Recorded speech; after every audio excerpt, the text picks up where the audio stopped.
নমস্কাৰ সকলোকে এলপিএনএমইচাৰ ইউটিউব চেনেলৰ আন এটা ভিডিঅলৈ স্বাগতম জনাইছো। আজিৰ ভিডিঅৰ বিষয়বস্তু হৈছে সপ্তম শ্ৰেণীৰ গণিত কিতাপখনত থকা যি অনুশীলনী 2 দিয়া আছে তাত থকা যিখিনি প্ৰশ্ন দিয়া আছে সেই প্ৰশ্নখিনি আজি আমি সমাধান কৰিম। আৰু এই প্ৰশ্নখিনি সমাধান কৰাৰ আগতে আগৰ পেজত কেইটামান উদাহৰণ দিয়া আছে, সেই উদাহৰণকেইটা আমি পোনপ্ৰথমে বুজিবলৈ চেষ্টা কৰোঁ। আহা, উদাহৰণ 10 সৰল কৰা 98 ৰ লগত 22 টো আমি পূৰণ কৰিব লাগে। সমাধান 98 × 22। এতিয়া আমি এই 98 টো কিমান হিচাপে লিখিব পাৰি? যদি আমি 1 ৰ পৰা 2 বিয়োগ কৰোঁ তেতিয়াহ'লে কিমান পাম? 98 পাম, হয়নে? পূৰণৰ পূৰণ চিহ্ন দিয়া আছে আৰু 22 ৰ 22 টো লিখা আছে। এতিয়া এই 1 ৰ লগত 22 টো পূৰণ হৈ আছে, মাইনাছৰ মাইনাছ চিহ্ন ইয়াত দিয়া আছে, আকৌ এই 2 ৰ লগত 22 টো পূৰণ হৈ আছে। অৰ্থাৎ 1 টো 22 ৰ লগত পূৰণ হৈ আছে, আকৌ এই 2 টো 22 ৰ লগত পূৰণ হৈ আছে। এতিয়া 1 ৰ লগত 22 টো পূৰণ কৰিলে কিমান হ'বগৈ? 2200 বিয়োগৰ বিয়োগ চিহ্নখন আৰু 22 ৰ লগত 2 পূৰণ কৰিছে কিমান পাইছে? 44। এতিয়া 22 ৰ পৰা 44 বিয়োগ কৰিলে কিমান হ'ব? 2156। ইয়াৰ পাছত বিকল্প পদ্ধতি 98 × 22, 98 ৰ জাগাত 98 টো ৰাখিছে আৰু 22 টোক আমি কিমান হিচাপে লিখিব পাৰি? 20 + 2, হয়নে? এতিয়া চোৱা, এই 98 ৰ লগত 20 টো পূৰণ হৈ আছে, প্লাছৰ প্লাছ চিহ্ন দিছে, আকৌ এই 98 ৰ লগত 2 টো পূৰণ হৈ আছে। তাৰপিছত ইয়াত এই দুটা পূৰণ কৰিলে কিমান পাব? 1960 প্লাছৰ প্লাছ 98 ৰ লগত 2 পূৰণ কৰিলে কিমান হ'বগৈ? 196, দুটা যোগ কৰি দিলে কিমান হ'ব? 2156। অৰ্থাৎ আমি এই ধৰণে কৰিব পাৰি, নহ'লে এই ধৰণে আমি অংকটো সমাধান কৰিব পাৰি। ইয়াৰ পাছত বন্ধনীৰ সহায়ত মান নিৰ্ণয় কৰা 105 ৰ লগত 23 টো পূৰণ কৰিব লাগিব আৰু আমি ইয়াত বন্ধনী ব্যৱহাৰ কৰিব লাগিব। এতিয়া আমি 105 টো কি হিচাপত লিখিব পাৰোঁ? 1 ৰ লগত যেতিয়া আমি 5 টো যোগ কৰিম তেতিয়া কিমান পাম? 105 পূৰণৰ পূৰণ 23। এতিয়া এই 23 ৰ লগত 100 টো পূৰণ হৈ আছে, আকৌ এই 23 ৰ লগত 5 টো কি হৈ আছে? পূৰণ হৈ আছে। 1 ৰ লগত 23 পূৰণ কৰিলে কিমান হ'বগৈ? 2300 প্লাছৰ প্লাছ 23 ৰ লগত 5 টো পূৰণ কৰিলে কিমান হ'বগৈ? 115। 23 ৰ লগত 115 টো যোগ কৰা কিমান হ'ব? 2415। মান নিৰ্ণয় কৰা 97 × 15। 97 টোক আমি 100 - 3 বুলি হিচাপত লিখিব পাৰোঁ। 1 ৰ পৰা 3 গ'লে কিমান হ'বগৈ? 97। পূৰণৰ পূৰণ চিহ্ন দিয়া আছে, 15 ৰ 15 দিয়া আছে। এতিয়া এই 15 ৰ লগত 100 টো পূৰণ হৈ আছে, বিয়োগৰ বিয়োগ চিহ্ন দিয়া আছে, আকৌ এই 3 ৰ লগত 15 টো পূৰণ হৈ আছে। 1 ৰ লগত 15 পূৰণ কৰিলে 1500 হ'ব, মাইনাছৰ মাইনাছ 15 ৰ লগত 3 পূৰণ কৰিলে কিমান হ'বগৈ? 45। এতিয়া এই 1500 ৰ পৰা 45 টো বিয়োগ কৰিলে কিমান হ'বগৈ? 1455। দেখিলেনে কিমান উজু? এতিয়া আমি আমাৰ যি অনুশীলনী 2 দিয়া আছে তাত থকা যিখিনি প্ৰশ্ন দিয়া আছে সেইখিনি সমাধান কৰিম। সেইবাবে প্ৰথমে চোৱা 1 নম্বৰ প্ৰশ্নটো প্ৰথমে ইংলিছত চাই লোৱা। Fill in the blanks below with appropriate numbers। আৰু চোৱা অসমীয়াত কি কৈছে? তলৰ খালী ঠাই সমূহত উপযুক্ত সংখ্যা বহুৱা। চোৱা কেনেধৰণে কৰিম। 1 নম্বৰৰ এ নম্বৰৰ সলিউশন। প্ৰথমে চাইছে প্ৰশ্নটো লিখা 2 পূৰণ ব্ৰেকেট 5 + 7 ব্ৰেকেট সমান সমান 2 পূৰণ খালী ঠাই প্লাছ 2 পূৰণ খালী ঠাই। এতিয়া চোৱা, এই 2 ৰ লগত 5 টো এবাৰ পূৰণ হৈ আছে, হয়নে? আকৌ এই 2 ৰ লগত 7 টো পূৰণ হৈ আছে। তাৰ মানে আমি ইয়াত লিখিব লাগিব যে 2 ৰ লগত 5 টো পূৰণ হৈ আছে, হয়নে? সেইবাবে আমি ইয়াত 5 লিখিব লাগিব। প্লাছৰ প্লাছ চিহ্ন দিয়া আছে, আকৌ এই 2 ৰ লগত 7 টো পূৰণ হৈ আছে, সেইবাবে আমি ইয়াত লিখিম 7 বুলি। 2 ৰ লগত 7 টো পূৰণ হৈ আছে, অৰ্থাৎ খালী ঠাইটোত এবাৰ 5 লিখিবা আৰু আনটো ঠাইত 7 বুলি লিখিবা। ইয়াত তোমালোকে 5 লিখিবা আৰু ইয়াত তোমালোকে 7 লিখিবা। এইটো হৈ গ'ল আমাৰ এ নম্বৰৰ উত্তৰ। ইয়াৰ পাছত বি নম্বৰৰ সলিউশন।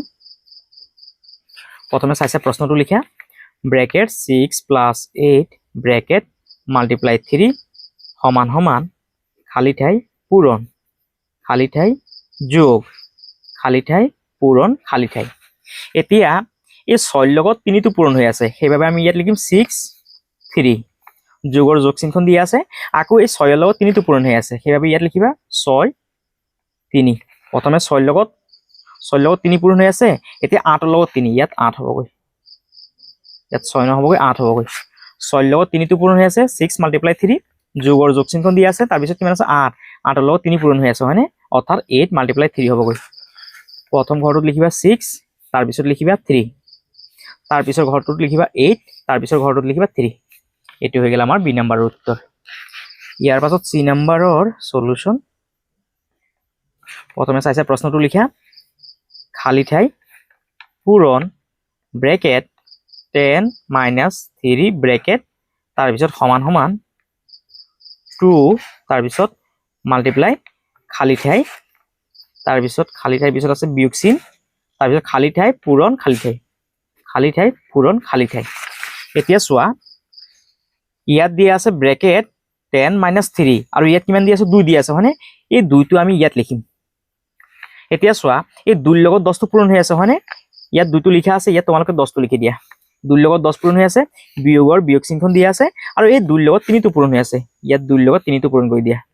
এইটো হৈ গ'ল আমাৰ C নম্বৰৰ উত্তৰ। অৰ্থাৎ তোমালোকে ইয়াত 2 লিখিবা। এতিয়া এই 2ৰ লগত 10টো পূৰণ হৈ আছে, 2 পূৰণ 10 বিয়োগ আকৌ 2 পূৰণ 3, ইয়াত লিখিবা 2 পূৰণ 3। এইটো হৈ গ'ল আমাৰ C নম্বৰৰ উত্তৰ। তোমালোকে ইয়াৰ পৰা চাই ধুনীয়াকৈ লিখি ল'বা। ইয়াৰ পাছত D নম্বৰৰ সলিউশন। প্ৰথমে চাই প্ৰশ্ন লিখা, ব্ৰেকেট 15 - 3 ব্ৰেকেট 15 - 3 ব্ৰেকেট মাল্টিপ্লাই খালী ঠাই পূৰণ খালী ঠাই সমান সমান, তাৰপিছত খালী ঠাই পূৰণ 4, খালী ঠাই পূৰণ 4, তাৰপিছত মাইনাছ মাইনাছ খালী ঠাই পূৰণ খালী ঠাই পূৰণ খালী ঠাই। এতিয়া চোৱা ইয়াত কিমান আছে 4 আছে হয়নে, 4টো তোমালোকে ইয়াত লিখা। এতিয়া চোৱা এই 15ৰ লগত 4টো পূৰণ হৈ আছে হয়নে, সেইবাবে আমি ইয়াত লিখিম 15 পূৰণ 4, মাইনাছৰ মাইনাছ চিনখন দিয়া আছে। এতিয়া এই 3ৰ লগত 4টো পূৰণ হৈ আছে, সেইবাবে তোমালোকে ইয়াত লিখিবা 3 পূৰণ 4। এইটো হৈ গ'ল আমাৰ উত্তৰটো। অৰ্থাৎ তোমালোকে ইয়াত লিখিবা 4, এই 4টো তোমালোকে ইয়াত লিখিবা। এতিয়া চোৱা এই 15ৰ লগত কি হৈছেগৈ 4টো পূৰণ হৈ আছে হয়নে, সেইবাবে তোমালোকে ইয়াত লিখিবা 15 পূৰণ 4, বিয়োগৰ বিয়োগ চিনখন দিয়া আছে। এতিয়া 3ৰ লগত 4টো পূৰণ কৰি দিয়া, 3 পূৰণ 4। এইটো হৈ গ'ল আমাৰ D নম্বৰৰ উত্তৰ। নহ'লে তোমালোকে ইয়াৰ পৰা চাইছাও উত্তৰটো তোমালোকে ইয়াত লিখি ল'বা। দেখিলানে কিমান উজু। ইয়াৰ পাছত 2 নম্বৰটো চোৱা কি কৈছে, determine the value using brackets. আৰু চোৱা অসমীয়াত কি কৈছে, মান নিৰ্ণয় কৰা বন্ধনী ব্যৱহাৰ কৰি। অৰ্থাৎ চোৱা আমি যে উদাহৰণ 11টো যে অলপ আগত যে বুজাইছিলো, সেই একে নিয়মত আমি কি কৰিব লাগিব, আমাৰ যি 2 নম্বৰৰ প্ৰশ্নখিনি আছে সেইখিনি আমি সমাধান কৰিব লাগিব। এতিয়া চোৱা কেনেধৰণে কৰিম। নাম্বাৰ 2ৰ এ নম্বৰৰ সলিউশন। প্ৰথমে চাইছে প্ৰশ্নটো লিখা 9 × 125 9 পূৰণ 125। এতিয়া চোৱা কেনেধৰণে কৰিম, সমান সমান 9 পূৰণ, এতিয়া আমি 125টোক কি হিচাপত লিখিব পাৰি, 100 যোগ 25 বুলি লিখিব পাৰি হয়নে। 100 আৰু 25 যোগ কৰিলে কিমান হ'ব, 125 হ'ব হয়নে। এতিয়া এই 9ৰ লগত 100টো পূৰণ হৈ আছে, 9 পূৰণ 100, তাৰপিছত ইয়াত যোগ চিন আছে, ইয়াত যোগ চিনখন দিয়া, আকৌ এই 9ৰ লগত 25টো পূৰণ হৈ আছে। এতিয়া এই 9ৰ লগত 100 পূৰণ কৰা কিমান হ'বগৈ, 900 যোগ, এতিয়া 9ৰ লগত 25টো পূৰণ কৰি চোৱা চাইডত, 25ৰ লগত 9 পূৰণ কৰা, 5 × 9 = 45, 45ৰ 5, হাতত আছে 4, 9 × 2 = 18, 18 আৰু 4 কিমান হ'ব 22, অৰ্থাৎ কিমান পালো 225। এতিয়া 900ৰ লগত 225টো যোগ কৰা কিমান হ'বগৈ, 1125। এইটো হৈ গ'ল আমাৰ এ নম্বৰৰ উত্তৰ। তোমালোকে ইয়াৰ পৰা চাইছে ধুনীয়াকৈ লিখি ল'বা। ইয়াৰ পাছত বি নম্বৰৰ সলিউশন। প্ৰথমে চাইছে প্ৰশ্নটো লিখা কিমান আছে, 99 পূৰণ 7 99 পূৰণ 7। এতিয়া আমি এই 99টো কি হিচাপত লিখিব পাৰো, যদি আমি 100ৰ পৰা 1 বিয়োগ কৰো তেতিয়াহ'লে কিমান পাম, 99 পাম হয়নে, পূৰণ 7। এতিয়া এই 100ৰ লগত 7টো পূৰণ হৈ আছে, 100 পূৰণ 7, ইয়াত বিয়োগ চিন আছে সেইবাবে তোমালোকে ইয়াত বিয়োগ চিন দিবা। এতিয়া এই 1ৰ লগত 7টো পূৰণ হৈ আছে, 1 পূৰণ 7। এতিয়া 100ৰ লগত 7টো পূৰণ কৰা কিমান হ'ব, 700 বিয়োগ 7 × 1 = 7। এতিয়া 700ৰ পৰা 7টো বিয়োগ কৰা কিমান হ'বগৈ, 693। এইটো হৈ গ'ল আমাৰ বি নম্বৰৰ উত্তৰ। তোমালোকে ইয়াৰ পৰা চাইছে ধুনীয়াকৈ লিখিবা। ইয়াৰ পাছত চি নম্বৰৰ সলিউশন। প্ৰথমে চাইছে প্ৰশ্ন লিখা কিমান আছে, 115 পূৰণ 4 115 পূৰণ 4। এতিয়া আমি এই 115টো কি হিচাপত লিখিব পাৰো, 100 যোগ 15 বুলি লিখিব পাৰো হয়নে। 100 আৰু 15 দুটা যোগ কৰিলে কিমান হ'বগৈ, 115 হ'বগৈ, পূৰণ 4। এতিয়া এই 100ৰ লগত 4টো পূৰণ হৈ আছে, 100 পূৰণ 4, যেহেতু মাজত যোগ চিন আছে সেইবাবে তোমালোকে ইয়াত যোগ চিনখন দিয়া, ইয়াত আছে 15 পূৰণ 4। এতিয়া 100ৰ লগত 4টো পূৰণ কৰা কিমান হ'বগৈ, 400 হ'বগৈ, যোগৰ যোগ চিনখন দিয়া, 15ৰ লগত 4টো যোগ কৰা, যোগ নহয় পূৰণ, 15ৰ লগত 4টো পূৰণ কৰা কিমান হ'বগৈ, 15 4 গুণ কিমান হ'বগৈ, 60। এতিয়া এই 400 লগত 60টো যোগ কৰা কিমান হ'বগৈ 460 হ'বগৈ এইটো হ'ল আমাৰ সি নাম্বাৰৰ উত্তৰ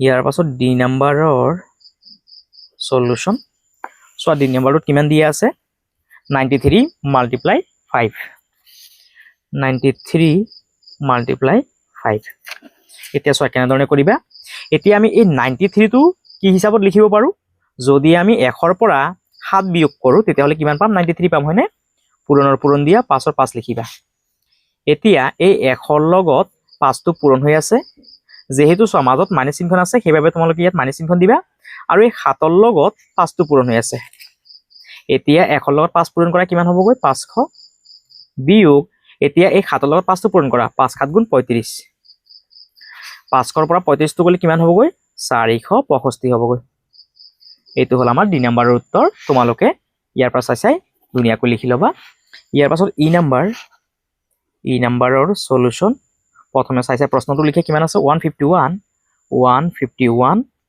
পূৰণ 6 সো কেনেধৰণে কৰিবা 151 টোক আমি 100 যোগ 51 হিচাপত লিখিব পাৰো হয়নে আৰু পূৰণৰ পূৰণ দিয়া 6 ৰ 6 লিখা এতিয়া এই 1 ৰ লগত 6 টো পূৰণ হৈ আছে মাজত যেহেতু যোগ চিহ্ন আছে সেইভাবে তোমালোকে ইয়াত যোগ চিহ্ন দিবা এতিয়া 51 ৰ 51 লিখা পূৰণ 6 অৰ্থাৎ 6 টো এবাৰ 1 ৰ লগত পূৰণ হৈ আছে আকৌ এই 6 টো 51 ৰ লগত এবাৰ পূৰণ হৈ আছে এতিয়া 1 ৰ লগত 6 টো পূৰণ কৰা কিমান হ'বগৈ 600 যোগ এতিয়া 51 ৰ লগত 6 টো পূৰণ কৰা 51 ৰ লগত 6 পূৰণ কৰা 6 1 গুণ 6 5 6 গুণ 30 কিমান পালো 306 এতিয়া 600 ৰ লগত 306 টো যোগ কৰা কিমান হ'বগৈ 906 হ'বগৈ এইটো হল আমাৰ ই নাম্বাৰৰ উত্তৰ এতিয়া 3 নম্বৰ প্ৰশ্নটো কি কৈছে ৰাইট ট্ৰু অৰ ফলছ আৰু অসমীয়াত কি কৈছে শুদ্ধ নে অশুদ্ধ লিখা কেনেধৰণে কৰিম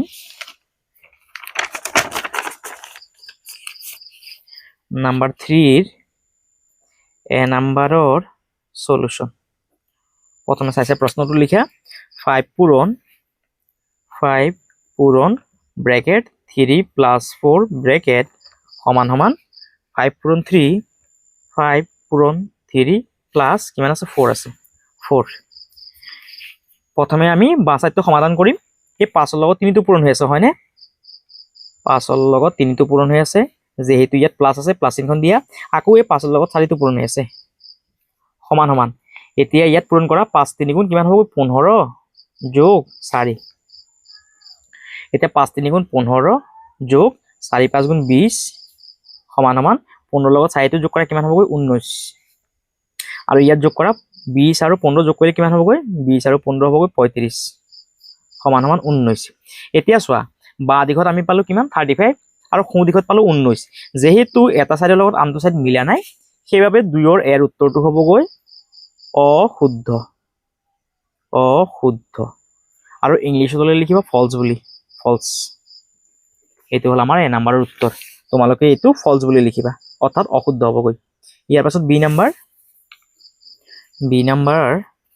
সলিউশন বি নাম্বাৰৰ প্ৰশ্নটো চোৱা ইয়াত দিয়া আছে 3 নাম্বাৰৰ বি 9 পূৰণ ব্ৰেকেট 7 - 5 ব্ৰেকেট সমান 9 পূৰণ 7 - 9 পূৰণ 5 এতিয়া চোৱা এই 9 লগত 7 টো পূৰণ হৈ আছে 9 পূৰণ 7 এতিয়া যেহেতু ইয়াত মাইনাস চিহ্ন আছে সেইভাবে তোমালোকে ইয়াত মাইনাস চিহ্ন দিবা আকৌ এই 9 লগত 5 টো পূৰণ হৈ আছে 9 পূৰণ 5 সমান 9 পূৰণ 7 - 9 পূৰণ 5 এতিয়া চোৱা এই সাইডত আমি কিমান পালো 9 পূৰণ 7 এই সাইডতো আছে 9 পূৰণ 7 বিয়োগ আছে ইয়াতো বিয়োগ আছে তাৰ পিছত পালো আমি 9 পূৰণ 5 আৰু ইয়াতো পালো 9 পূৰণ 5 অৰ্থাৎ দেখিলো যে এই সাইডটোৰ লগত এই সাইডটো কি হৈ আছে সমান হৈ আছে হয়নে তাৰ মানে আমি ইয়াত ক'ব পাৰি যে বি নাম্বাৰটো শুদ্ধ হৈ আছে শুদ্ধ আৰু ইংলিশত লিখিবা ট্ৰু বুলি লিখিবা নহলে তোমালোকে এইখিনি সমাধান কৰিও ইয়াৰ উত্তৰটো উলিয়াব পাৰিবা 7 9 গুণ কিমান হ'বগৈ 63 বিয়োগ 5 9 গুণ 45 সমান 7 9 গুণ 63 মাইনাস 5 9 গুণ 45 এতিয়া এই 63 ৰ পৰা 45 টো বিয়োগ কৰা 63 ৰ পৰা 45 টো বিয়োগ কৰা 3 ৰ পৰা 5 টো নাযায় ইয়াৰ পৰা ধাৰ কৰিলে কিমান হ'ব 13 13 পৰা 5 গলে কিমান হ'ব 5 6 7 8 9 10 11 12 13 8 ইয়াত 6 আছিল 1 এটা গুচি গ'ল ইয়াত আছে 5 5 পৰা 4 গ'ল 1 অৰ্থাৎ কিমান হ'ব 18 সমান সমান 18 যেহেতু চোৱা এই সাইডটো 18 পালো এই সাইডটো আমি 18 পালো সেইভাবে ইয়াৰ শুদ্ধ উত্তৰটো হ'ব অৰ্থাৎ শুদ্ধ উত্তৰ নহয় সৰি এটো কি হ'বগৈ শুদ্ধ হ'বগৈ যেহেতু বাঁ সাইডটো 18 পালো সোঁ সাইডটো আমি 18 পালো সেইভাবে ইয়াৰ উত্তৰটো ইয়াৰ পাছত সি নাম্বাৰৰ সলিউশন প্ৰথমে চাইছে প্ৰশ্নটো লিখা ব্ৰেকেট 12 যোগ 6 ব্ৰেকেট পূৰণ 8 সমান সমান ব্ৰেকেট 12 পূৰণ 8 ব্ৰেকেট যোগ ব্ৰেকেট 6 পূৰণ 8 6 পূৰণ 8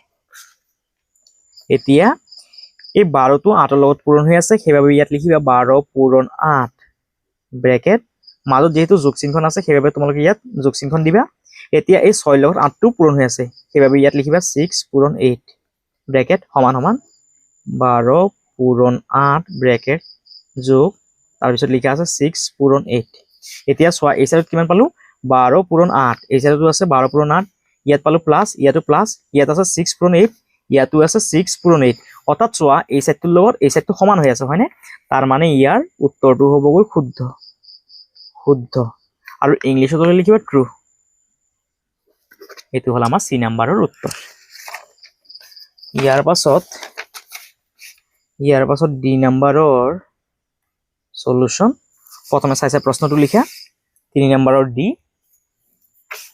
4 পূৰণ 3 যোগ 4 যোগ 4 বলিছে আকৌ এবাৰ লিখা 4 পূৰণ 3 প্লাস 4 পূৰণ 5 সমান সমান 4 পূৰণ ব্ৰেকেট 3 প্লাস 5 3 প্লাস 5 এতিয়া চোৱা কেনেধৰণে কৰিবা এটো যেনেকৈ আছে তেনেকৈ লিখি লোৱা 4 পূৰণ 3 প্লাস 4 পূৰণ 5 সমান সমান এতিয়া এই 4 ৰ লগত 3 টো পূৰণ হৈ আছে হয়নে ইয়াত লিখিবা 4 পূৰণ 3 যেহেতু ইয়াত প্লাস চিহ্ন আছে সেইভাবে তোমালোকে ইয়াত প্লাস চিহ্ন দিবা আকৌ এই 4 ৰ লগত 5 টো পূৰণ হৈ আছে এতিয়া চোৱা এই সাইডত কিমান পালো আমি 4 পূৰণ 3 ইয়াতো আছে 4 পূৰণ 3 যোগৰ যোগ আছে ইয়াত আছে 4 পূৰণ 5 ইয়াতো আছে 4 পূৰণ 5 অৰ্থাৎ চোৱা বাঁ সাইডটোৰ লগত সোঁ সাইডটো আমাৰ সমান হৈ আছে হয়নে তাৰ মানে এটো কি হ'বগৈ শুদ্ধ হ'বগৈ শুদ্ধ আৰু ইংলিশত লিখিবা ট্ৰু এটো হল আমাৰ ডি নাম্বাৰৰ উত্তৰ ইয়াৰ পাছত ই নাম্বাৰ সলিউশন প্ৰথমে চাইছে প্ৰশ্নটো লিখা 9 পূৰণ 5 মাইনাস 5 পূৰণ 6 সমান সমান 5 পূৰণ ব্ৰেকেট 9 মাইনাস 6 এটো ই নাম্বাৰ হয়নে এতিয়া চোৱা কেনেধৰণে কৰিবা এটো যেনেকৈ আছে তেনেকৈ লিখা 9 পূৰণ 5 মাইনাস 5 পূৰণ 6 সমান সমান এতিয়া এই 5 টো 9 লগত পূৰণ হৈ আছে সেইভাবে তোমালোকে ইয়াত লিখিবা 5 পূৰণ 9 যেহেতু ইয়াত মাইনাস চিহ্ন আছে সেইভাবে তোমালোকে ইয়াত মাইনাস চিহ্ন দিবা এতিয়া এই 5 ৰ লগত আকৌ 6 টো পূৰণ হৈ আছে 5 পূৰণ 6 এতিয়া চোৱা এই সাইডত কিমান পালো 9 পূৰণ 5 ইয়াত পালো 5 পূৰণ 9 দুটা একে হৈ আছে ইয়াত মাইনাসৰ মাইনাস আছে ইয়াত আছে 5 পূৰণ 6 আৰু ইয়াত আছে 5 পূৰণ 6 দুটা একে আছে হয়নে তাৰ মানে কি হ'ব এই সাইডটোৰ লগত এই সাইডটো সমান হ'বগৈ যদি তোমালোকে যদি ইয়ালৈকে যদি বুজি নোপোৱা তেতিয়া হলে তোমালোকে ইয়াৰ মানখিনি উলিয়াই ল'ব পাৰিবা 5 9 গুণ 45 মাইনাস 5 6 গুণ 30 সমান সমান 5 9 গুণ 45 মাইনাস 5 6 গুণ 30 এতিয়া 45 ৰ পৰা 30 গলে কিমান হ'ব 15 সমান সমান 45 ৰ পৰা 30 গলে কিমান 15 এতিয়া চোৱা বাঁ সাইডটোৰ লগত কি হৈছে সোঁ সাইডটো মিলি গল তাৰ মানে এটো কি হ'বগৈ শুদ্ধ হ'বগৈ ইয়াৰ আনসাৰটো হ'বগৈ শুদ্ধ আৰু ইংলিশত লিখিবা ট্ৰু এটো হল আমাৰ ই নাম্বাৰৰ উত্তৰ তোমালোকে ইয়াৰ পৰা চাই ধুনীয়াকৈ লিখি লবা ইয়াৰ পাছত 4 নাম্বাৰটো চোৱা কি কৈছে observe the following expression and compare them with the sign greater than less than and equal in the box আৰু চোৱা অসমীয়াত কি কৈছে তলত দিয়া ৰাশিবোৰ পৰ্যবেক্ষণ কৰি খালি বাকচত greater than less than আৰু সমান সমান চিন বহুৱাই তুলনা কৰা অৰ্থাৎ ইয়াত থকা যোনটো খালি বাকচ আছে তাত ইয়াত থকা কোন কোন চিন বহিব সেই চিনখন আমি এই খালি বাকচত বহাব লাগে নাম্বাৰ 4 এ নাম্বাৰৰ সলিউশন প্ৰথমে চাইছে প্ৰশ্নটো লিখি লোৱা 7 পূৰণ ব্ৰেকেট 5 প্লাস 1 ব্ৰেকেট তাৰ পিছত খালি বাকচ 7 পূৰণ 5 প্লাস 7 এতিয়া এই 7 টো 5 ৰ লগত পূৰণ হৈ আছে হয়নে 7 পূৰণ 5 প্লাস আকৌ এই 7টো 1ৰ লগত পূৰণ হৈ আছে 7 পূৰণ 1 খালী বাকচ এইটো যেনেকৈ আছে তেনেকৈ লিখা 7 পূৰণ 5 প্লাছ 7 এতিয়া 5 7 গুণ কিমান হ'বগৈ 35 যোগ 7 1 গুণ 7 খালী বাকচ 5 7 গুণ কিমান হ'বগৈ 35 যোগ 7 এতিয়া যোগ কৰা 35 আৰু 7 কিমান হ'বগৈ 42 খালী বাকচ 35 আৰু 7 যোগ কৰিলে কিমান হ'বগৈ 42 যেহেতু চোৱা এই সাইডৰ লগত এই সাইডটো সমান হৈ আছে তাৰ মানে আমি বাকচটোত সমান সমান চিহ্ন বহাব লাগিব অৰ্থাৎ তোমালোকে এই 4ৰ এ নাম্বাৰটো কি কৰিবা সমান সমান চিহ্ন বহাবা এটো হল আমাৰ এ নাম্বাৰৰ উত্তৰ ইয়াৰ পাছত বি নাম্বাৰৰ সলিউশন প্ৰথমে প্ৰশ্নটো লিখা ব্ৰেকেট 3 - 4 ব্ৰেকেট পূৰণ 8 খালী বাকচ 3 পূৰণ 8 - 4 এতিয়া চোৱা তেনেধৰণে কৰিবা এই যোনটো 8 আছে এই 8টো 3 লগত পূৰণ হৈ আছে সেইবাবে ইয়াত লিখিবা 3 পূৰণ 8 ইয়াত মাইনাস চিহ্ন আছে সেইবাবে ইয়াত মাইনাস চিহ্ন দিবা আকৌ এই 8টো 4 লগত পূৰণ হৈ আছে সেইবাবে ইয়াত লিখিবা 4 পূৰণ 8 খালী বাকচ এতিয়া এটো যেনেকৈ আছে তেনেকৈ লিখা 3 পূৰণ 8 - 4 এতিয়া এইখিনি পূৰণ কৰি লোৱা 3 8 গুণ 24 বিয়োগ 4 8 গুণ 32 খালী বাকচ এতিয়া এইখিনি পূৰণ কৰা 4 3 8 গুণ 3 8 গুণ কিমান হ'ব 24 - 4 এতিয়া 24ৰ পৰা যেহেতু চোৱা ইয়াত থকা 32টো যেহেতু ডাঙৰ হয়নে এতিয়া 32ৰ পৰা 24 গলে কিমান হ'বগৈ 8 হ'বগৈ হয়নে যেহেতু মাইনাসটো ডাঙৰ সেইবাবে আমি ইয়াত লিখিব লাগিব -8 খালী বাকচ আৰু 24ৰ পৰা 4 গলে কিমান হ'বগৈ 24ৰ পৰা 4 গলে হ'বগৈ 20 এতিয়া চোৱা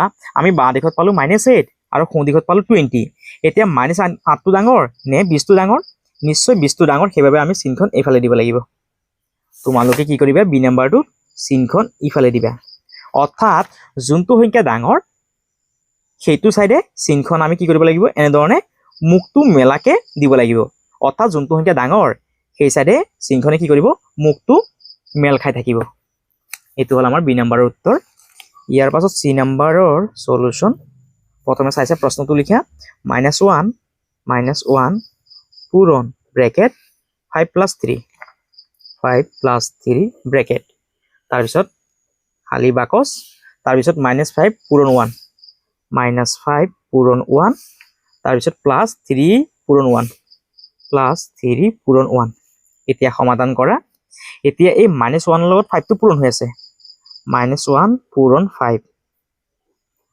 এতিয়া যোগৰ যোগ দিয়া এতিয়া এই -1 ৰ লগত আকৌ এই 3টো পূৰণ হৈ আছে 3 এতিয়া খালী বাকচ এতিয়া -5 ৰ লগত 1টো পূৰণ হৈ আছে কিমান হ'বগৈ -5 ৰ লগত 1 পূৰণ কৰিলে কিমান হ'বগৈ -5 যোগ 3 ৰ লগত 1 পূৰণ হৈ আছে 3 1 গুণ 3 এতিয়া এইখিনি পূৰণ কৰা 5 1 গুণ কিমান হ'বগৈ 5 যেহেতু ইয়াত মাইনাস চিহ্ন আছে সেইবাবে তোমালোকে ইয়াত মাইনাস চিহ্ন দিব লাগিব এতিয়া এই প্লাসে মাইনাসে কিমান হ'বগৈ মাইনাস হ'বগৈ প্লাসে মাইনাসে মাইনাস হ'বগৈ আৰু 3 1 গুণ 3 হ'ব খালী বাকচ ইয়াত -5 ৰ পৰা 3 গলে কিমান হ'বগৈ -2 আৰু ইয়াত কিমান পালো আমি -5 আৰু -3 কিমান হ'বগৈ -8 আৰু এই সাইডত পালো আমি -2 এতিয়া চোৱা এই -8 টো ডাঙৰ নে -2 টো ডাঙৰ অৰ্থাৎ এজন মানুহৰ 8 টকা ধাৰ হৈ আছে আৰু আন এজন মানুহৰ 2 টকা ধাৰ হৈ আছে হয়নে অৰ্থাৎ মাইনাসৰ ক্ষেত্ৰত যোনটো সংখ্যা সৰু হ'বগৈ সেই সংখ্যাটো ডাঙৰ হ'বগৈ অৰ্থাৎ -8 তকৈ -2 টো ডাঙৰ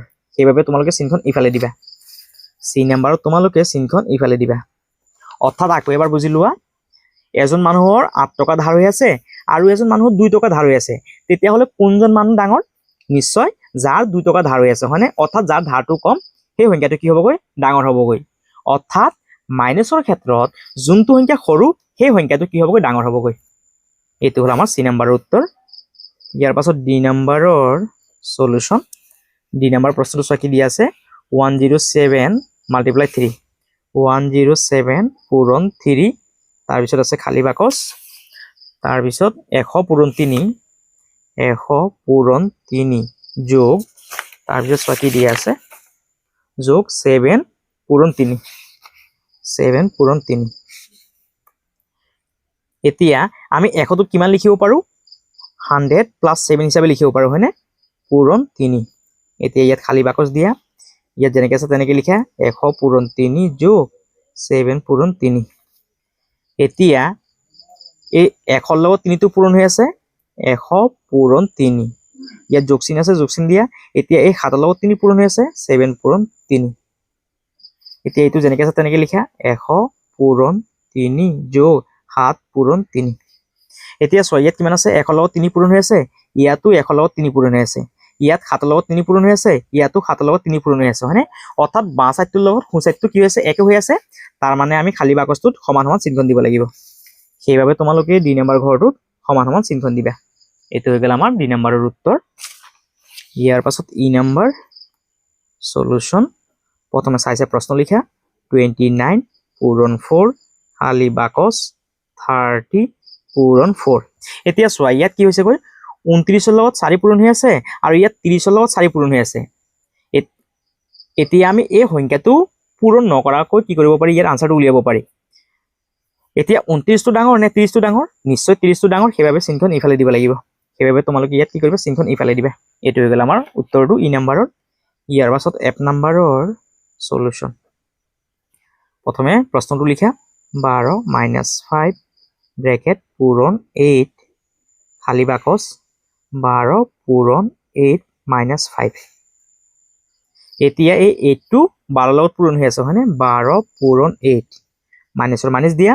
এতিয়া এই 8টো 5ৰ লগত পূৰণ হৈ আছে, সেইবাবে ইয়াত লিখিবা 5 পূৰণ 8 খালী বাকচ 12 পূৰণ 8 - 5। এতিয়া এই 12ৰ লগত 8টো পূৰণ কৰা।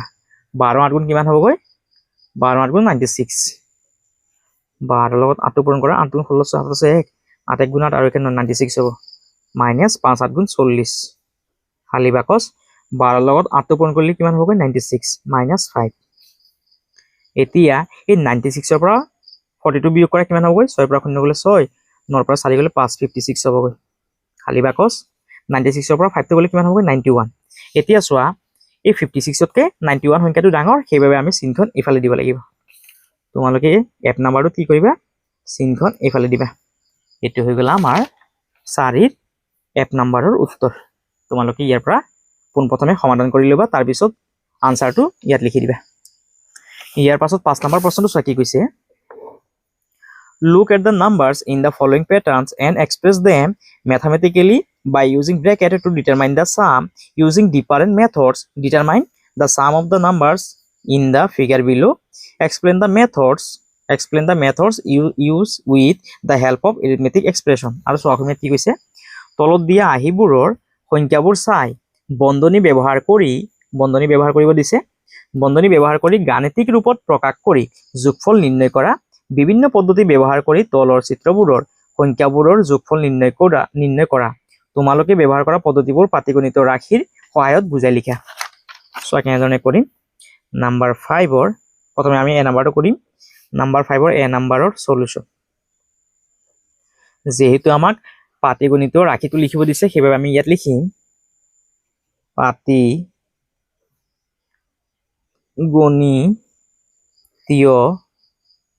পাটিগণিতীয় ৰাশি সমান সমান। এতিয়া চোৱা ইয়াত 2টো কেইবাৰ আছে চোৱাচোন, 1 2 3 4 5 6 ছবাৰ আছে, হয়নে? সেইবাবে আমি 2টোক কি কৰিম, 6 বাৰ যোগ কৰিম আৰু ব্ৰেকেট দিয়া 2 + 2 + 2 বাৰ 3 বাৰ 4 বাৰ 5 বাৰ 6 বাৰ, ইয়াত প্লাছ চিন দিয়া। এতিয়া চোৱা 7টো কেইবাৰ আছে, 1 2 3 4 5 6 ছবাৰ আছে, হয়নে? সেইবাবে ইয়াত লিখিবা 7 + 7 + 7 + 3 বাৰ লিখিলো, 4 বাৰ 5 বাৰ 6 বাৰ, ইয়াত ব্ৰেকেট দিয়া। এতিয়া গোটেইখিনি যোগ কৰাচোন কিমান হ'বগৈ, 2 2 2 4 4 2 6 6 2 8 8 2 10 10 2 12 12 যোগ। এতিয়া 7খিনি যোগ কৰা। 7 কেইটা আছে, 1 2 3 4 5 6 6 7 গুণ কিমান হ'বগৈ, 42 হ'বগৈ। এতিয়া এই 12 আৰু 42টো যোগ কৰাচোন কিমান হ'বগৈ, 2 2 4 4 1 2 2 4 আৰু 4 1 5 54। এইটো হৈ গ'ল আমাৰ এ নাম্বাৰৰ উত্তৰ। এতিয়া আমি এইটোক বেলেগ ধৰণে কৰিম, যেহেতু আমাক বিভিন্ন ধৰণে কৰিব দিছিল, হয়নে? বিভিন্ন পদ্ধতি ব্যৱহাৰ কৰি তলৰ চিত্ৰবোৰ সংখ্যাবোৰ যোগফল নিৰ্ণয় কৰা। এতিয়া আমি আন এটা পদ্ধতিত কৰিম, অৰ ইয়াত লিখি ল'বা যে পাটিগণিতীয় গণিতীয় অৰ পাটিগণিতীয় ৰাশি সমান সমান। এতিয়া চোৱা দুইটো আমি কেইবাৰ পাইছিলো, দুইটো চোৱাচোন কেইবাৰ পাইছিলো 1 2 3 4 5 6, সেইবাবে আমি ইয়াত ব্ৰেকেট দিম। দুইটোক পাইছিলো আমি 6 বাৰ, সেইকাৰণে আমি 2 লগত 6টো পূৰণ কৰিম, প্লাছ চিহ্ন দিয়া। আৰু চোৱা 7টো কেইবাৰ পাইছিলো 1 2 3 4 5 6, 6 বাৰ পাইছিলো হয়নে, সেইবাবে 7ৰ লগত কি কৰা 6টো পূৰণ কৰা। এতিয়া এই 6 লগত 2টো পূৰণ কৰা, 6 দুগুণ কিমান হ'বগৈ 12 যোগ আৰু 6 7 গুণ কিমান 42, এতিয়া 42ৰ লগত 12টো যোগ কৰা কিমান হ'বগৈ 54। অৰ্থাৎ চোৱা আমাৰ আনসাৰটো কি হ'ল, একেই হ'ল হয়নে। এতিয়া মই ইয়াত দুইটা পদ্ধতিত কৰাই দিছো, তোমালোকে ইয়াৰ পৰা চাই চাই 5ৰ এ নাম্বাৰৰ উত্তৰটো ধুনীয়াকৈ লিখি ল'বা। আৰু যদি ইয়াত ইংলিছত লিখা তেতিয়াহ'লে লিখিবা দা ARITH METIC arithmetic expression EXPRESSIONS expression. আৰু ইয়াতো তোমালোকে লিখি ল'বা যে দা এৰিথমেটিক এক্সপ্ৰেছন বুলি, যদি ইংলিছত তোমালোকে উত্তৰটো কৰা। ইয়াৰ পৰা চাইছে তোমালোকে এ নাম্বাৰটো লিখিবা। ইয়াৰ পাছত বি নাম্বাৰৰ সলিউশন, প্ৰথমে লিখিবা যে পাটিগণিতীয়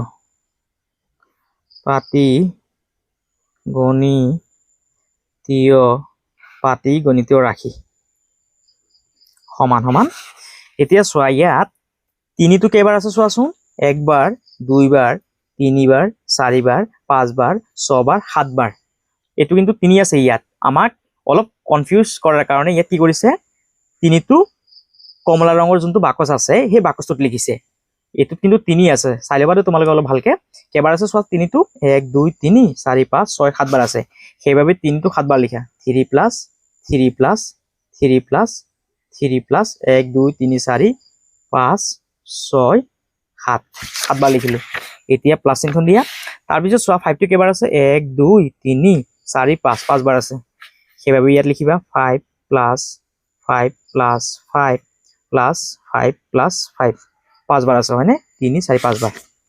এতিয়া গোটেইখিনি যোগ কৰা, 3 3 3 6 6 3 9 9 3 12 15 15 3 18 18 আৰু 3 21 21 যোগ, এতিয়া 5 গোটেইখিনি যোগ কৰা, 5 5 5 10 10 5 15 15 5 20 20 5 25, ইয়াত 25 লিখা।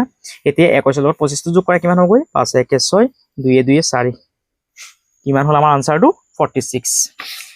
আৰু ইংলিছলৈ লিখিবা দা ARITH arithmetic expression EXPRESSIONS expression সমান সমান। তাৰপিছত এইটো লিখি দিবা তোমালোকে।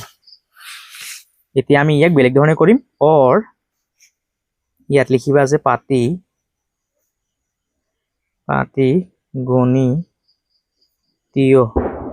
পাটিগণিতীয় ৰাশি সমান সমান।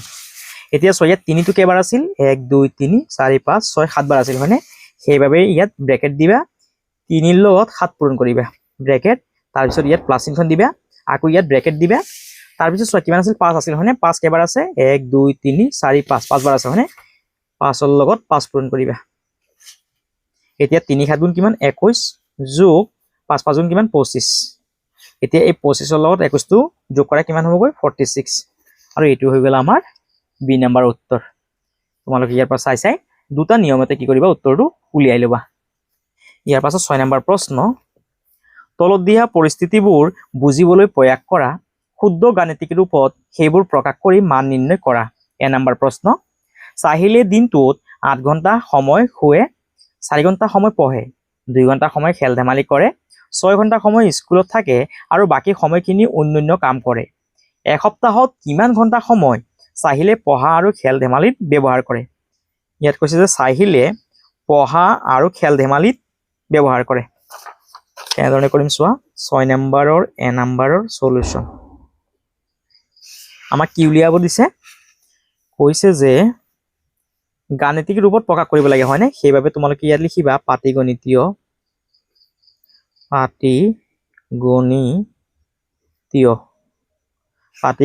ৰাশি সমান সমান। এতিয়া চোৱা ইয়াত কি উলিয়াব লাগে, এসপ্তাহত কিমান ঘণ্টা সময় চাহিলে পঢ়ে, এসপ্তাহত কেইদিন 7 দিন হয়নে, সেইবাবে আমি ইয়াত লিখিম 7। তাৰপিছত চোৱা এদিনত কিমান ঘণ্টা পঢ়ে 4 ঘণ্টা পঢ়ে হয়নে, সেইবাবে আমি 7ৰ লগত 4টো পূৰণ কৰিব লাগিব, ইয়াত আমি ব্ৰেকেট দিম, তাৰপিছত ইয়াত আমি প্লাছ চিহ্ন দিম। তাৰপিছত কি কৈছে চোৱা, এসপ্তাহত কিমান ঘণ্টা সময় চাহিলে পঢ়ে আৰু খেল ধেমালিত ব্যৱহাৰ কৰে। যেহেতু এসপ্তাহ বুলি কৈছে সেইবাবে আমি ইয়াত 7 দিম, ব্ৰেকেট পূৰণ। তাৰপিছত খেল ধেমালি কেই ঘণ্টা কৰে, 2 ঘণ্টা সময় খেল ধেমালি কৰে, সেইবাবে আমি 7ৰ লগত 2টো পূৰণ কৰিম, সমান সমান। এতিয়া 7ৰ লগত 4টো পূৰণ কৰা, 7 4 গুণ 28 যোগ 7 2 গুণ 14। এতিয়া দুইটা যোগ কৰা, 8 আৰু 4 12, 12 2 7 1, 2 1 3 আৰু 1 4। অৰ্থাৎ কিমান ঘণ্টা সি পঢ়া শুনা কৰে, 42 ঘণ্টা, 42 ঘণ্টা। এইটো হৈ গ'ল আমাৰ 6ৰ এ নম্বৰৰ উত্তৰ। আশা কৰিছোঁ তোমালোকে নিশ্চয় বুজি পাইছা। নহ'লে আকৌ এবাৰ চাই লোৱা, কি কৈছে এসপ্তাহ বুলি কৈছে হয়নে। আমি জানো যে এসপ্তাহত কেইদিন, 7 দিন। আৰু চোৱা কৈছে যে এসপ্তাহত কিমান ঘণ্টা সময় চাহিলে পঢ়ে। নহ'লে তোমালোকে এইটো বেলেগ ধৰণে কৰিব পাৰিবা, মই বেলেগ ধৰণে কৰাই দিছোঁ। চোৱা, চাহিলে এদিনত কেইঘণ্টা পঢ়ে, 4 ঘণ্টা পঢ়ে হয়নে। ইয়াত আমি 4 লিখিলোঁ। আৰু কেইঘণ্টা খেল ধেমালি কৰে, 2 ঘণ্টা। এতিয়া আমি 4ৰ লগত 2টো যোগ কৰিলোঁ। অৰ্থাৎ পঢ়া শুনা কৰে 4 ঘণ্টা আৰু খেল ধেমালি কৰে 2 ঘণ্টা। এতিয়া এই দুটা যোগ কৰা, কিমান হৈ গ'ল, 4 আৰু 2 কিমান হ'ল, 4 2 6 হয়নে। আৰু এসপ্তাহত কেইদিন, 7 দিন, সেইবাবে আমি 6ৰ লগত 7টো পূৰণ কৰিম। এতিয়া 6 7 গুণ কিমান, 42। ইয়াত ঘণ্টা লিখি দিয়া, দেখিলানে কিমান উজু। নহ'লে তোমালোকে এইটো এনেধৰণে লিখিবা, পাটিগণিতীয়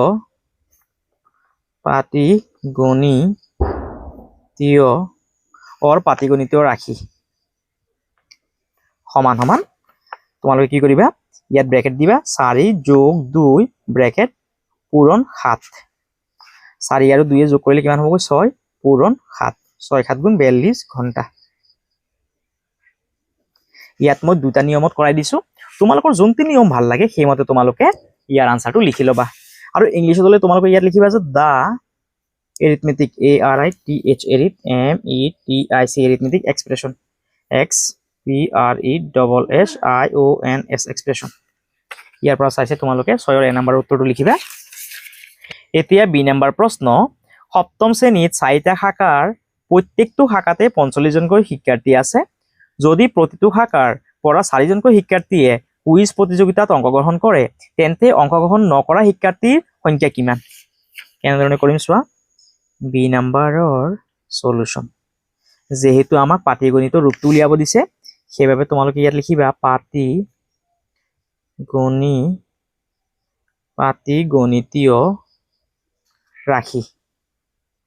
পাটিগণিতীয় ৰাশি সমান সমান।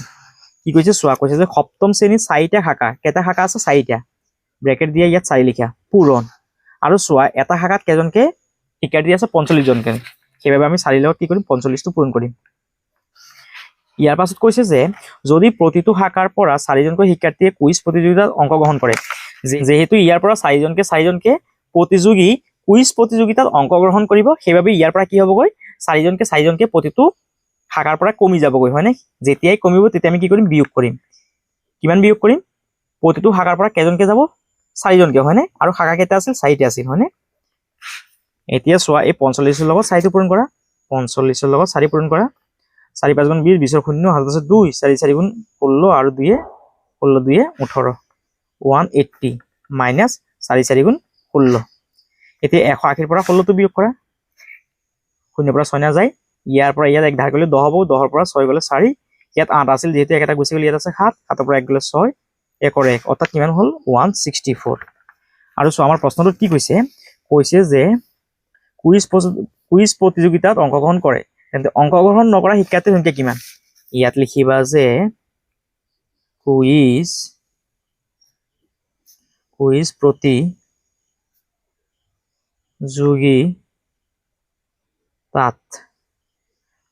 প্ৰতিযোগিতাত অংশগ্ৰহণ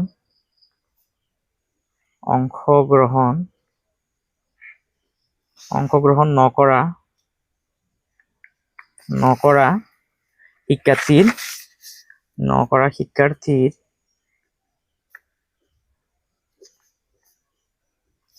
সংখ্যা 164 জন। এইটো হৈ গ'ল আমাৰ বি নম্বৰৰ উত্তৰ। তোমালোকে ইয়াৰ পৰা চাই লিখিবা। আৰু যদি ইংলিছত লিখে তেতিয়াহ'লে লিখিবা what is the number of student who does not participate. লিখিবা যে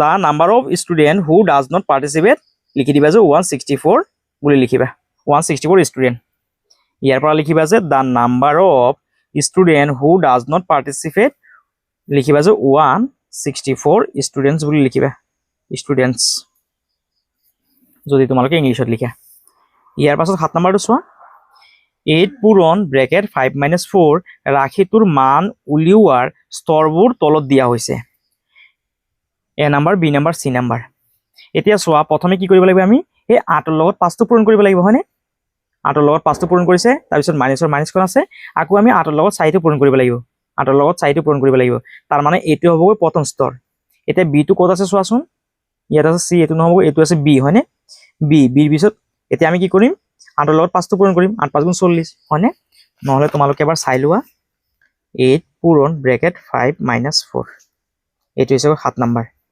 প্ৰথমে আমি কি কৰিব লাগিব এই 8ৰ লগত 5টো পূৰণ কৰিব লাগিব 8 পূৰণ 5 মাইনাছৰ মাইনাছখন আকৌ 8ৰ লগত 4 পূৰণ হৈ আছে 8 পূৰণ 4 এতিয়া আমি কি কৰিম 8ৰ লগত 5টো পূৰণ কৰিম 8 × 5 = 40 বিয়োগ 8 × 4 = 32 তাৰপিছত কি কৰিম 40ৰ পৰা 32টো বিয়োগ কৰে কিমান হ'ব 8 হ'বগৈ হয়নে অৰ্থাৎ এইটো হৈছে আমাৰ প্ৰথম স্তৰ এইটো হৈছে আমাৰ 2 নম্বৰ স্তৰ আৰু এইটো হৈছে আমাৰ 3 নম্বৰ স্তৰ এতিয়া চোৱা এইটো ক'ত আছে ইয়াত আছে হয়নে বি নম্বৰ তাৰপিছত এইটো ক'ত আছে ইয়াত আছে হয়নে অৰ্থাৎ প্ৰথম আহিব বি তাৰপিছত আহিব এ তাৰপিছত চি বি এ চি টো ক'ত আছে চোৱাচোন বি এ চি যেহেতু চি নাম্বাৰটোত আছে তাৰ মানে এইটো শুদ্ধ হ'ব 7ৰ চি নাম্বাৰটো শুদ্ধ ইয়াৰ পাছত 8 নম্বৰৰ এ নম্বৰৰ সলিউশন কি কৈছে চোৱা তলৰ শুদ্ধটোৰ বাছি উলিওৱা প্ৰথমে ৰাশিটো লিখা 7 - 2 ব্ৰেকেট পূৰণ 8 এতিয়া এইটো সমাধান কৰা 8ৰ লগত 7টো পূৰণ হৈ আছে হয়নে 7 পূৰণ 8 মাইনাছ আকৌ এই 2 লগত 8টো পূৰণ হৈ আছে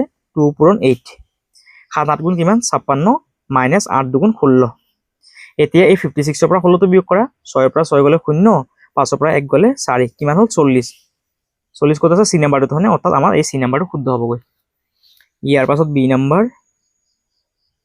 বি নম্বৰৰ সলিউশন প্ৰথমে প্ৰশ্নটো লিখা 6 পূৰণ ব্ৰেকেট -5 + 3 ব্ৰেকেট এতিয়া এই 6 লগত -5টো পূৰণ হৈ আছে 6 পূৰণ -5 ব্ৰেকেট ইয়াত কিমান আছে প্লাস আছে প্লাস চিহ্ন দিয়া আকৌ এই 6 লগত 3টো পূৰণ হৈ আছে 6 পূৰণ 3 এতিয়া 5 6 গুণ কিমান 30 যেহেতু ইয়াত মাইনাস চিহ্ন আছে সেইবাবে আমি ইয়াত মাইনাস চিহ্ন দিব লাগিব যোগ 6 3 গুণ 18 এতিয়া -30ৰ পৰা 18টো বিয়োগ কৰিলে কিমান হ'বগৈ -12 হ'বগৈ এতিয়া চোৱা -12টো ক'ত আছে ডি নাম্বাৰটো হয়নে সেইবাবে তোমালোকে ইয়াত শুদ্ধ চিন দিবা ইয়াৰ পাছত চি নাম্বাৰৰ সলিউশন প্ৰথমে প্ৰশ্নটো লিখা -9 পূৰণ ব্ৰেকেট 3 + 4 ব্ৰেকেট এতিয়া এই -9ৰ লগত 3টো পূৰণ হৈ আছে -9 পূৰণ 3 প্লাস আকৌ এই 9ৰ লগত 4টো পূৰণ হৈ আছে 9 পূৰণ 4 -9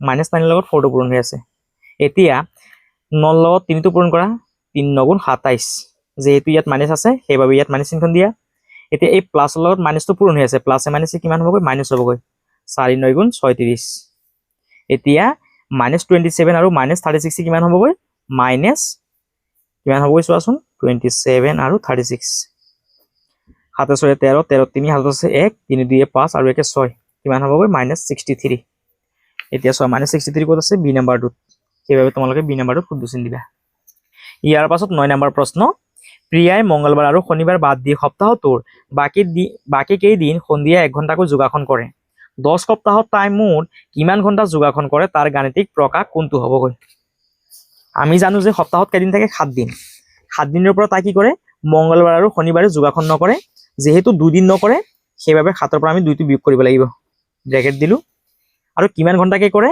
যোগাসন 1 ঘণ্টাকে সেইবাবে আমি ইয়াৰ লগত 1 পূৰণ কৰিব লাগিব আৰু চোৱা কি কৈছে 10 সপ্তাহত তাই মুঠ কিমান ঘণ্টা যোগাসন কৰে এতিয়া আমি ইয়াৰ লগত কি কৰিব লাগিব 10টো পূৰণ কৰিব লাগিব এতিয়া চোৱা এইটো ক'ত লিখা আছে 7 - 2 * 1 * 10 7 - 2 * 1 * 10 তাৰ মানে এ নাম্বাৰটো হ'বগৈ নৰ তোমালোকে এ নাম্বাৰটো শুদ্ধ বুলি বাছি ল'বা ইয়াৰ পাছত 10 নম্বৰ কেৱল 5 সংখ্যাটো যিমানবাৰ প্ৰয়োজন ব্যৱহাৰ কৰি বিভিন্ন মৌলিক প্ৰক্ৰিয়াৰে পাটিগণিত ৰাশি গঠন কৰা যাৰ মান কেৱল 1 2 3 4 আৰু 5 হ'ব লাগিব অৰ্থাৎ 5 সংখ্যাটো আমাৰ যিমানবাৰ প্ৰয়োজন হয় সিমানবাৰ আমি ব্যৱহাৰ কৰিব পাৰিম, কিন্তু আনসাৰটো আমাৰ 1 2 3 4 বা 5 হ'ব লাগিব। সো কেনেধৰণে কৰিবা 10 নম্বৰৰ সলিউশন। ইয়াত আমি লিখিম যে পাটিগণিতীয় ৰাশি, পাটিগণিতীয় ৰাশি সমান সমান। এতিয়া আমি 5 সংখ্যাটো যিমানবাৰ পাৰো ব্যৱহাৰ কৰিব পাৰিম। ব্ৰেকেট 5 প্লাছ 5 প্লাছ 5 প্লাছ 5 লিখিলো, আৰু ইয়াক আমি কি কৰিম 5 এৰে হৰণ কৰিম। এতিয়া ব্ৰেকেটত থকা সংখ্যাখিনি প্ৰথমে যোগ কৰি লোৱা। 5 এ 5 10, 10 এ 5 15, 15 5 20 হৰণ 5। এতিয়া আমি যদি এই 20ক যদি 5 এৰে যদি হৰণ কৰো তেতিয়াহ'লে কিমান পাম? 4 পাম, হয়নে? 4 পাম। এইটো হ'ল আমাৰ আনসাৰটো। এতিয়া আমি বেলেগ ধৰণৰ কৰিম আকৌ। ইয়াত লিখিম যে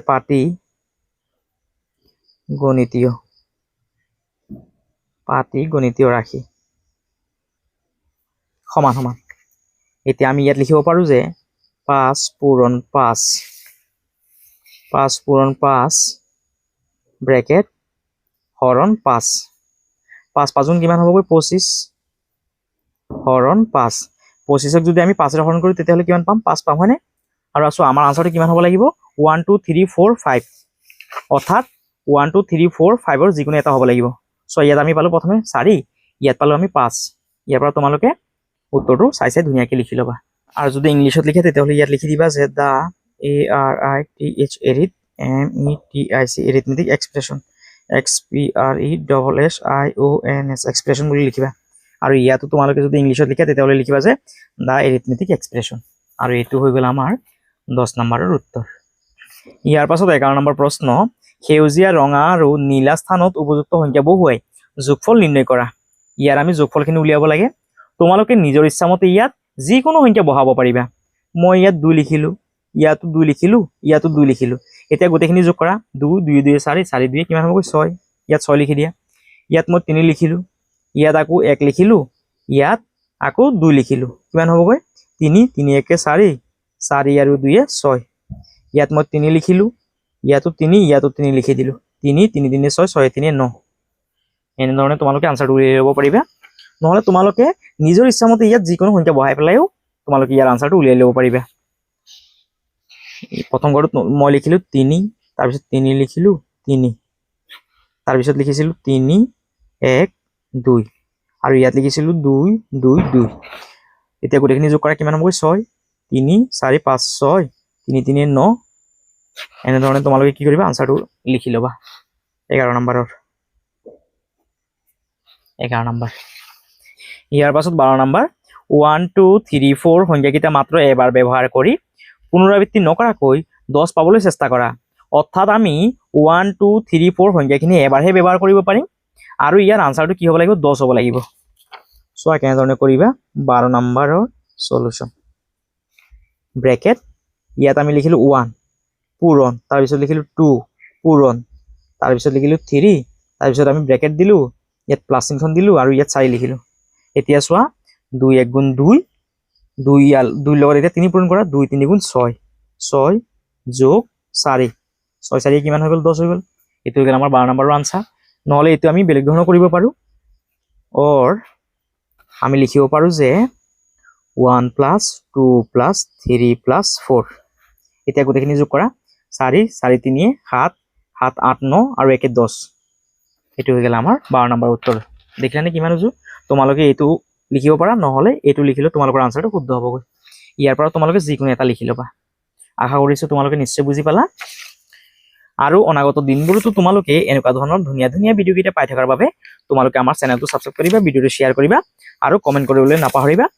আৰু আমি নেক্সট ভিডিঅ'ত আমাৰ যি অধ্যায় 3 দিয়া আছে ভগ্নাংশ, তাত থকা যিখিনি প্ৰশ্ন দিয়া আছে সেই প্ৰশ্নখিনি আমি সমাধান কৰিম। আজিৰ বাবে সকলোলৈ অশেষ অশেষ ধন্যবাদ।